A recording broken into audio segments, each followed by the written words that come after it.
What's up, everybody? This is Shaheem Reid. Welcome to the Roundup. I'm out here trying to catch a cab right now to go to my home borough of Queens. I'm about to meet with the new executive vice president of Def Jam Records, Shawn Costner, or we call him Shawn Pecas. Don't get it twisted though, Peck is not from Queens, he's from the Bronx, he's BX's own, but he opened a dope new steakhouse out there called S Prime, and today we're gonna talk about how he went from the hood in the Bronx to being one of the most influential people in music, and we're also gonna find out what he plans to do with his roster of talent that includes Rihanna, Kanye West, and of course my guy Jadakiss. It's all right here, right now on the Roundup. Let me catch this cab. I'll see y'all in 1 second.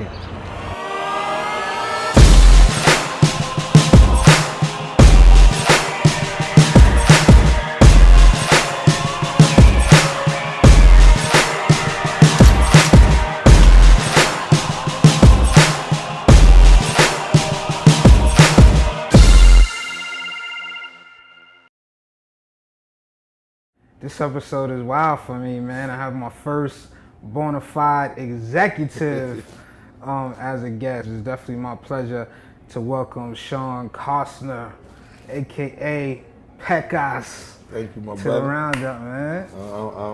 I'm 1,000% in debt to you and totally appreciative to be the first executive on your show.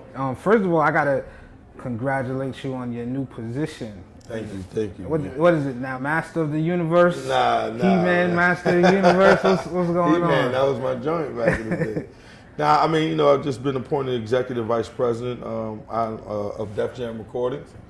A hip hop label that I probably used to chase Kevin Lyles around in Rochester big and tall just to get an intern job at. And for me to have the opportunity to become the executive vice president of the biggest branded hip hop company in the world is just a blessing within itself, my brother.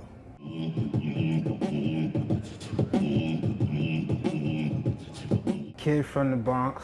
Yeah, Soundview. I grew up actually in Douglas Projects in the Bronx until I was about like 12. Douglas Projects in Manhattan on the west side. I grew up around the Rocksteady crew. Okay. That was my first taste of hip hop. My cousin was Bill Blass, who used to do all the graffiti. Legendary Eye of the Tiger, you know what I mean? Sky's the Limit piece in Rocksteady Park. My cousin Bill Blass did that. After that, I moved up to the Bronx when I was about 12. Hip hop was on fire back then. Oh man, Pun. That was just amazing. Oh man, my area, but it's so funny because I grew up, all my childhood friends was Pun, Lord Tariq, Peter Guns, J-Lo in the back of Kips Bay Boys Club. We couldn't really talk. They didn't let the guys interact with the girls back there. We used to peek through the window. Was she fine back then? Oh, she was always fine. Always fine. So it was just predestined that she was going to be a part of this. Because I understand at one point you wanted to write for sitcoms.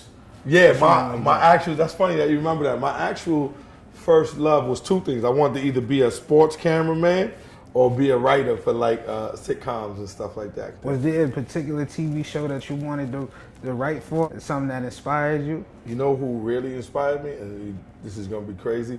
Lucille LaBelle.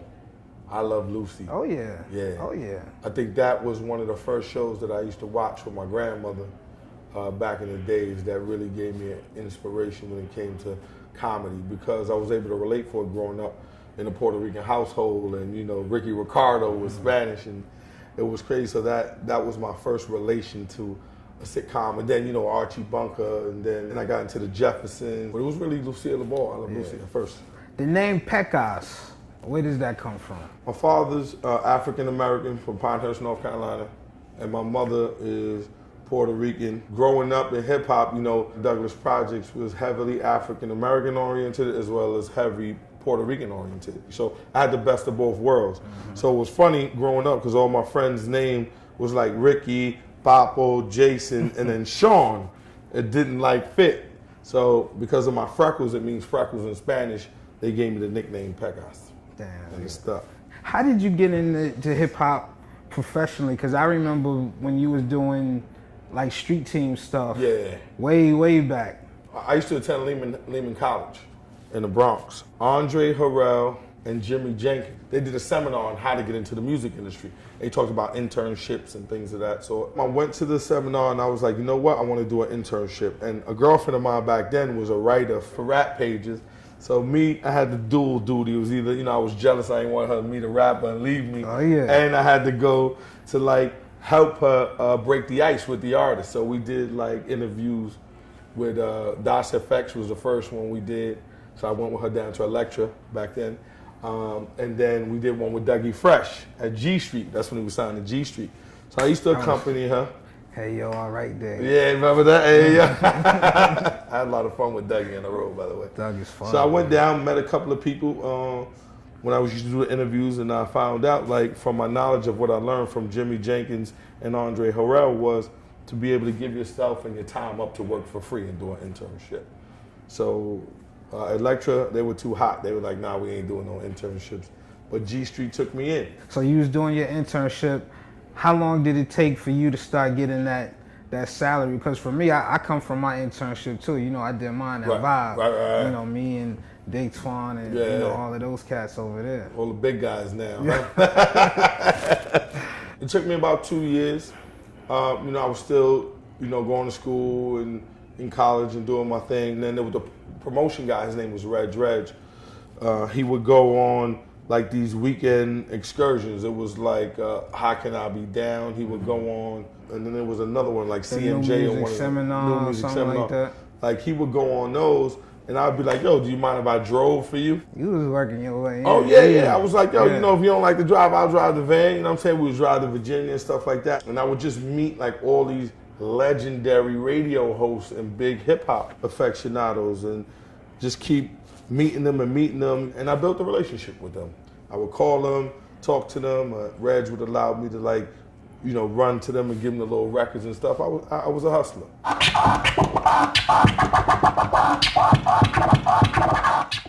What's your worst business move that you've made? I think if I would have taken some more time and hung out with my man Shakir and learned more of what he, learned a lot from him of what it was to be in the A&R field and signing records and you're hooking up with producers and doing deals like that. I think that staggered me for quite some time. A little bit. Yeah. On the flip side, what was the best move you've done? My best move that I did was, in all honesty, was maintain great relationships with very powerful and smart people. Steve Bartle is not only a very good friend of mine, but he's a mentor to me. He always challenges me to excel. Always challenges me to not be afraid to try new things or learn new things. I think that was the best move, was latching on to him and helping and realizing that he was not only my friend but my mentor. I just remember hearing your story, how you attracted the eye of the executives at Arista because of what she was doing on the street. There was a big DJ convention. I worked with Eric. I worked with Renee McLean at this point at Elektra. We were working and doing the Dream Team stuff with the vans and stuff. But some artists of mine who grew up in my neighborhood, Lord Tariq and Peter Guns, asked me to start working their record, which was Uptown Baby. Always calling DJs, and from relationships, the best way to solidify and keep a relationship going is to meet people face to face. You get to see what they're into, what their style is, what kind of clothes they like and things of that sort. So, Arista Records has this big DJ event. So what do? I went and grabbed me 6 boxes of vinyl, jumped in, I called my man Jimbo, yo Jimbo, come drive me downtown, there's a big DJ convention. And what do? Crash the Arista DJ joint. Went in there, I'm hitting all the guys off with the vinyl. So there's a guy named Lionel Ridenauer. He was head of promotion for Arista. Big dog, Lionel, right? Lionel goes in and he said, yo, excuse me, man, who are you, man? I'm like, yo, I'm Pecas, man. He's like, what is that? That's not Arista Records. I said, I know, man. It's an independent record label we got. Lord Tariq, Peter Guns. I just want to, I came down to see my DJ friends. They told me they were in town. So I came to show them some love. He's like, yeah, but it's a private event. I'm like, yeah, I know. He was like, I'll see you in my office Monday morning. Here's my card. Come call me. I was like, all right. What were those Arista years like? Early T.I. when he was just a baby in the game. Q-Tip, Vibrant Thing, Bad Boy, tail end of that. Yeah. So I think at that time we were still learning. Arista was sort of like an R&B house. I think me coming in and sometime later on we figured out how to really work hip hop records. When I first got to Arista, we worked Bad Boy, LaFace, it was more of a corporate environment than a boutique hip hop or R&B label. And I think, you know, because Puff was so smart and LA was so smart, they would take those records to a certain level and then we would go from there. Some things that I learned is sometimes you got to be careful what you ask for. Yeah. And I would go into a big label and I was a street guy. I thought I knew everything, but I didn't have enough relationships. I didn't know enough people to make things happen on that level. On the major level. On the major level. So I think T.I., I mean, as we know now, is one of the biggest hip hop stars in the game, and TV stars and brands in the game. I think if he had an incubation system, and then that was presented to us, we would have known what to take to the next level. But Arista, all these acts, man, TLC, Usher, Bad Boy, and then a few years down the line, the unthinkable happens, the label actually shuts down. What was it like for you when the label folded? I was crushed. At that time, you get a taste of what the music industry is about. I'm rocking and rolling, I'm hot out there. Like, I got this mix show thing going. And at this point, I already conquered the rap shit. At Arista, I became a regional. I'm starting to work my way up in the radio world. And then, boom. I think I was like a regional at that point. I just became like the senior national of radio on a national level. It was like, Arista was one of the biggest companies when it came to radio and breaking records. Oh, yeah. And then I'm like, man, I'm on my way. One day, hopefully, I could be the president of this company. You never know if I work hard. And then it was just over. Flatline. LA walked out the door. He went across the street to go see Doug.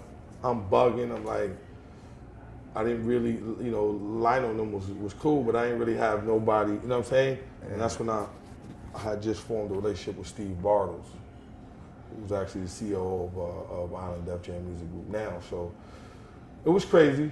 So when you first started at Def Jam, of course, you know, the energy created by Jay Z was just a spectacle and, you know, just an everyday event. But it was also like a new era going on over there. I mean, you know, to start my first day at the company I've always wanted to work for my whole career was crazy. I think, you know, I ran around the building. I looked to see if I saw Jay Z. I didn't get to run to him. You know, the big rich guys there were coming until the week after. They got their long extended vacation. I went to see LA and Shake. And LA and Shakir was like, yo, Peck, what are the two names, man, that you think we need to, you know, pay attention to that we haven't, you know, garnered or figured out? And I was like, yo, the two artists you got that we all have signed to this label that you need to pay attention to, man, is Young Jeezy and Joel Santana. Wow. Yeah. What was it about those two that you just knew was gonna shake? Being from, you know, New York and having ties in Atlanta and Miami, I just knew what was hot on the street. So, you know, those two names were ringing bells. And actually, when it came to Jeezy, my brother Gabi was like, yo, he kept beating me in the head about Young Jeezy. So, and then me being a native New Yorker, I already knew what was going on with the Dipset. You came into the game where maybe like the tail end of cassettes, but, you know, CDs were going on, and now it's just like digital. How does that affect how you move forward with your business with the digital age? I mean, obviously, in business, you have to keep up with the times. I mean, you know, from a business standpoint, there's still a bottom line. We have to make money as a company. I honestly think that it's actually shifting back to being tangible, like with Kanye, putting people in the street, creating things on the street that could be tangible for people. That old guerrilla style marketing and promotion, one-on-one promotion, like having artists touch people, how they can really feel like they're either part of their marketing plans, part of their music, part of the creative process. So I think it's taking a little turn and getting back to that.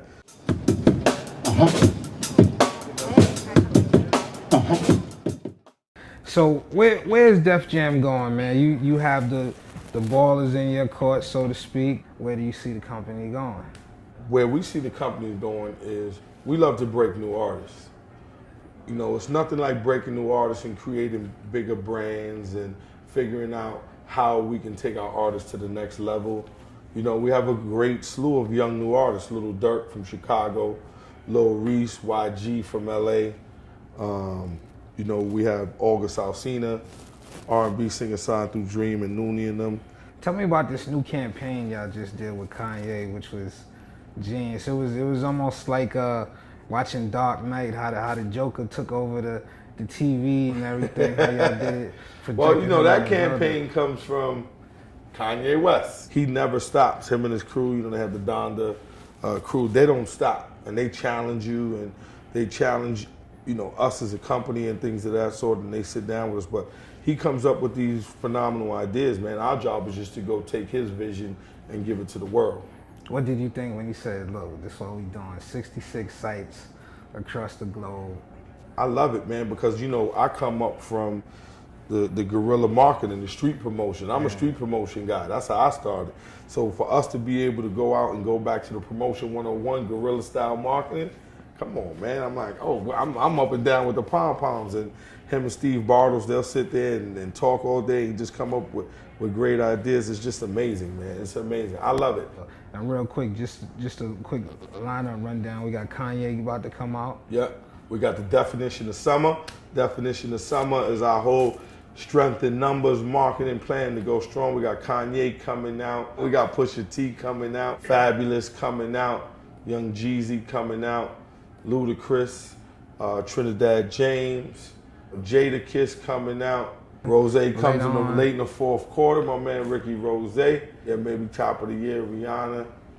And I think that's where we are right now. And like Def Jam, we've seen Russell and Rick Rubin, Lior, Kevin Lyles, JAY Z. What do you think about when you think about the legacy of the people who run the company and what you're going to bring to that legacy? First of all, think that I'm even privileged to even be named around those same people. I just want to be able to keep the legacy alive. And when I say that, there's one thing that even Kevin told me when he left was protect the logo. So I think the things that I've learned and the people that I've learned them from, I think I'm the most qualified person right now to protect the logo. Biggie has the 10 crack commandments. What are 3 of your business commandments when it comes to this music industry? Never get high in your own supply. Treat relationships real, like relationships are real.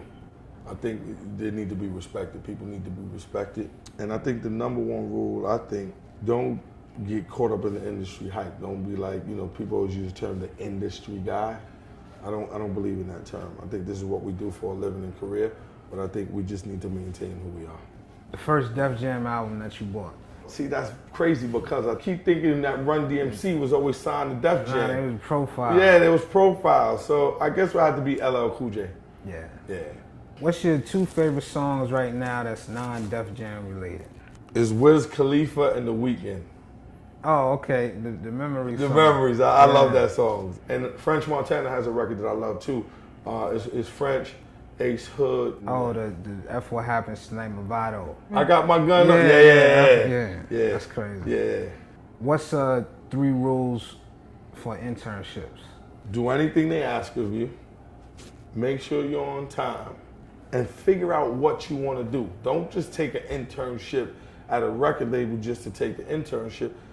Figure out a specific department you want to work in. Well, everybody thinks that, you know, we want to work in a promo department that's glorified, but take a chance. Work in the business legal department. Work in the creative department. Work in maybe the pop records department.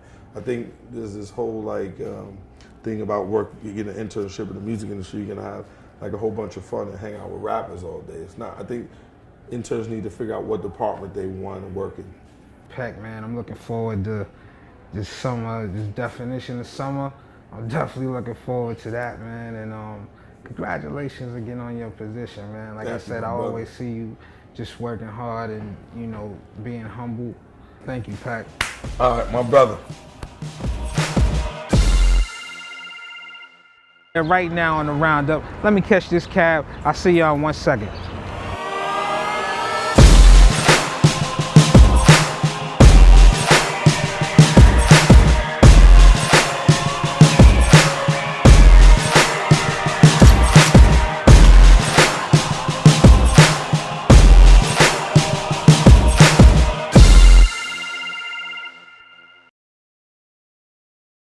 This episode is wild for me, man. I have my first bona fide executive as a guest. It's definitely my pleasure to welcome Shawn Costner, AKA Pecas Thank you, my to brother. the roundup, man. I'm 1,000% in debt to you and totally appreciative to be the first executive on your show.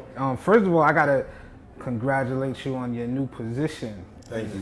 What is it now? Master of the Universe? Nah. He-Man, Master of the Universe? What's going He-Man, on? that was my joint back in the day. Nah, I mean, you know, I've just been appointed executive vice president of Def Jam Recordings. You know, a hip hop label that I probably used to chase Kevin Lyles around in Rochester big and tall just to get an intern job at. What's up, everybody? This is Shaheem Reid. Welcome to the roundup. I'm out here trying to catch a cab right now to go to my home borough of Queens. I'm about to meet with the new executive vice president of Def Jam Records, Shawn Costner, or we call him Shawn Pecas. Don't get it twisted though, Peck is not from Queens, he's from the Bronx, he's BX's own, but he opened a dope new steakhouse out there called S Prime, and today we're gonna talk about how he went from the hood in the Bronx to being one of the most influential people in music, and we're also gonna find out what he plans to do with his roster of talent that includes Rihanna, Kanye West, and of course my guy Jadakiss. It's all right here. After that, I moved up to the Bronx when I was about 12. Hip hop was on fire back then. Oh man, Pun. That was just amazing. Oh man, my area, but it's so funny because I grew up, all my childhood friends was Pun, Lord Tariq, Peter Guns, you know, J-Lo in the back of Kips Bay Boys Club. We couldn't really talk. They didn't let the guys interact with the girls back then. We used to peek through the window. Was she fine back then? Oh, she was always fine. Always fine. So it was just predestined that she was going to be a part of this. Because I understand at one point you wanted to write for sitcoms. Yeah, my actual, that's funny that you remember that. My actual first love was two things. I wanted to either, and for me to have the opportunity to become the executive vice president of the biggest branded hip hop company in the world is just a blessing within itself, my brother.